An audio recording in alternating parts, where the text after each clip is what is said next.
What is up, Mr. Jason here? So we're going to be doing an update on Bitcoin. We're going to be going over the price movements, and as well as doing a little bit of history on some past price movements of Bitcoin, as well as going to some bullish news that is currently out there. So if you don't mind, real quick, just as we get to it, just do me a huge favor. Please be sure to smash the story now or gently press that like button to help me out with the algorithm, help spread the content to more people that might find it interesting, and subscribe if you have not already. Let's get into this.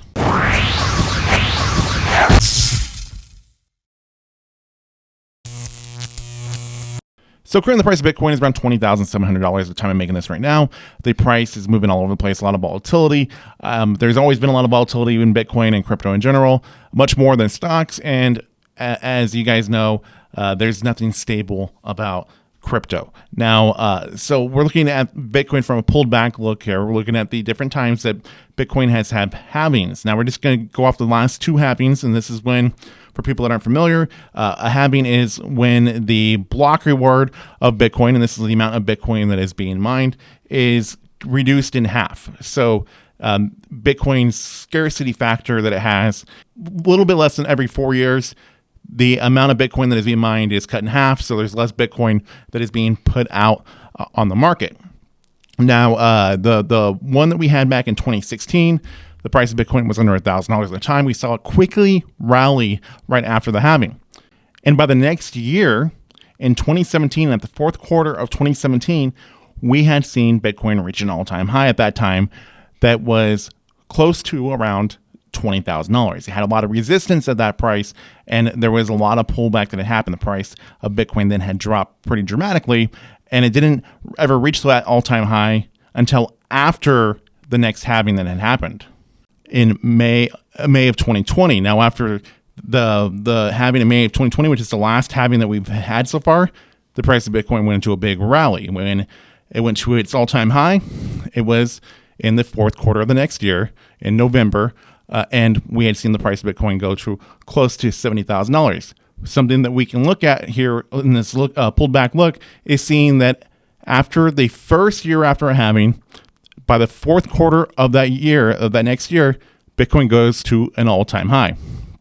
Now, obviously, I'm just going off of the last 6 years here. So anything can, of course, change. Who knows what's going to happen if we're going to go into a next all-time high still before we get into the next halving that we're going to have in 2024, which a lot of people are saying that the price of Bitcoin by that time is going to go to $100,000, which we've also heard people say that the price of Bitcoin was going to go to $100,000 before the end of 2021. So anything's possible. A lot of people have been wrong. But what we do know is that after having the price of Bitcoin rallies, and then so far what we know is that by the next year, by the fourth quarter of that next year, the price of Bitcoin reaches an all-time high. That's just going off of this recent history, these last two halvings that we've had. So now what I want to do is I want to look at that rally that Bitcoin was in after the halving in 2016 when it went to that all-time high, and just draw a trend line from there to the price that Bitcoin had a big breakout in December of 2020 after it had broken through the that same resistance point that it had in 2017. And what do we see so far? So I'm sure you guys can figure out what's going on here. At that time, Bitcoin, after it had passed that, then it quickly went even more on a rally, right? And then where is the price of Bitcoin right now?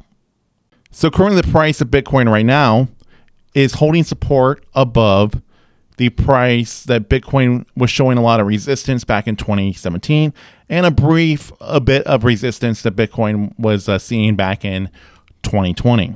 After it had managed to get over that, of course, in 2020, it went on that big rally. Now we're back down to that line and we're holding support on it because now we have to retest a new high. When are we going to retest that new high? We don't know. I mean, we probably won't see that again until the next halving or after the next halving, or we might have that sometime between now and the next 2 years. But I'm not trying to be bearish. I'm very bullish on Bitcoin in the long run, but I mean, we're just looking at the history here, and these are the possibilities that we could be seeing. So now let's jump to some news here. So MicroStrategy, the institution that has the largest amount of Bitcoin on their balance sheet, nearly $3 billion of Bitcoin, and that's the prices that Bitcoin is at currently. So there's been a rumor going around about the possibility of MicroStrategy's being margin called. Now, MicroStrategy CEO Michael Saylor, I'm sure you guys have heard his name in the crypto space. Michael Saylor is saying that they have enough money on their balance sheet in USD to be able to handle such issues that might rise. Now, Michael Saylor is saying that MicroStrategies might actually be buying more Bitcoin at these lower prices. They have enough money to be able to do such thing. Now, in some other news, as we have Bitcoin at these lower prices, we're seeing the inflow activity hit a 4-month high. There's a lot of people currently buying Bitcoin at these lower prices, and there's a lot of will activity, a lot of wills buying Bitcoin at these lower prices. So increased inflows is, of course, good news. Now, it's nice that Bitcoin is managing to hold above that $20,000 price. It's nice to see that it's holding above the high that it had hit in 2017. It's nice to see that it's holding above a price that it had a lot of resistance at, and it is holding support at that. Now, what do I think that Bitcoin is going to be doing here in the short term?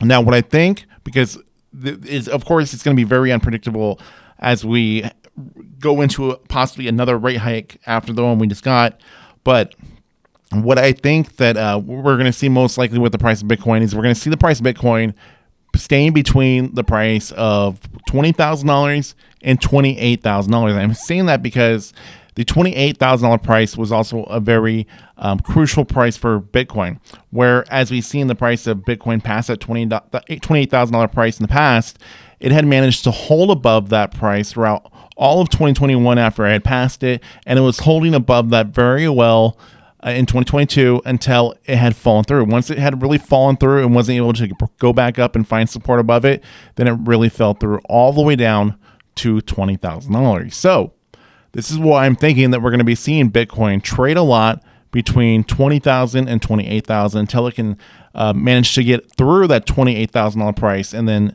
that would be the next thing that Bitcoin's going to need to overcome. But who knows when that's going to be? Who knows when we're going to see Bitcoin go back up to a price above $28,000. Now, I also think right now that the rate hikes are already priced into Bitcoin, and I think that the next rate hike that we do get, I think that it would be actually a positive movement for Bitcoin, just like it kind of was a little bit for the last rate hike, because this is showing that there's something being done about inflation. This is the curbing of inflation. This is what we need to see. So with that being said, I'd like to hear your guys' thoughts. What do you guys think the price of Bitcoin could be going to? Do you think the price of Bitcoin is going to go down below $20,000? Do you think that there's a possibility it's going to go into the $19,000 or even lower than that? I'd like to know. So with that being said, please like, share, comment, subscribe. New content coming out all the time. Thank you guys for watching and listening. I'll see you in the next one.